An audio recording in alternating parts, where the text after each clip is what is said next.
Hey, what's happening everyone? I am Sir James from Gamerfuzion.com, and for this video I have some interesting information in regards to Destiny the Taken King, and this involves the Nightfall activity and the weekly heroics. And that is, Bungie is pretty much getting rid of the experience buff that you get from completing a Nightfall activity. So here's the information of what we have based on this article. The Taken King creative director Luke Smith said the team doesn't like how players feel the need to do a Nightfall right away. So we shelved that buff until we can reform it into something closer to its original intent, a mark of prestige for having achieved something challenging, he said. We've adjusted the sources of experience and reputations up to account for its absence. Additionally, Fireteams will no longer be kicked back into orbit on wipe, presumably restarting at the most recent checkpoint instead.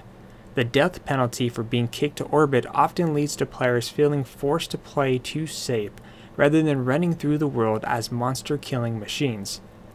So that it doesn't get too easy, although there will be a 30-second reviver timer, just like it is in normal raids and Prison of Elders. In other note, the Nightfall, Bungie hopes to eliminate resistance on armor and will see players rotating their gear selections each week as they now do with weapons. Meanwhile, the weekly heroic strike has been cut completely.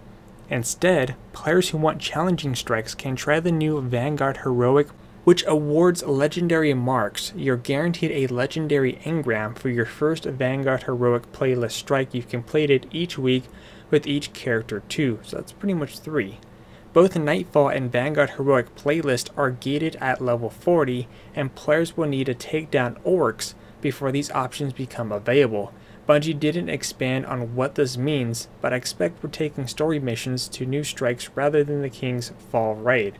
So what do you guys think about this information? I mean, I think there's some pretty cool changes in terms of the actual Nightfall activities. You know, you don't have to go back to the orbit because that sometimes gets really annoying.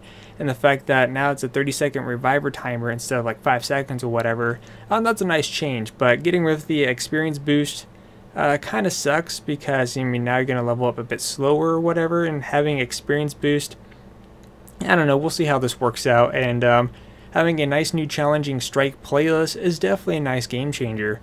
But feel free to share your thoughts about this information in the comment section down below. Until then, I am Sir James from Gamerfuzion.com, where we empower your gaming.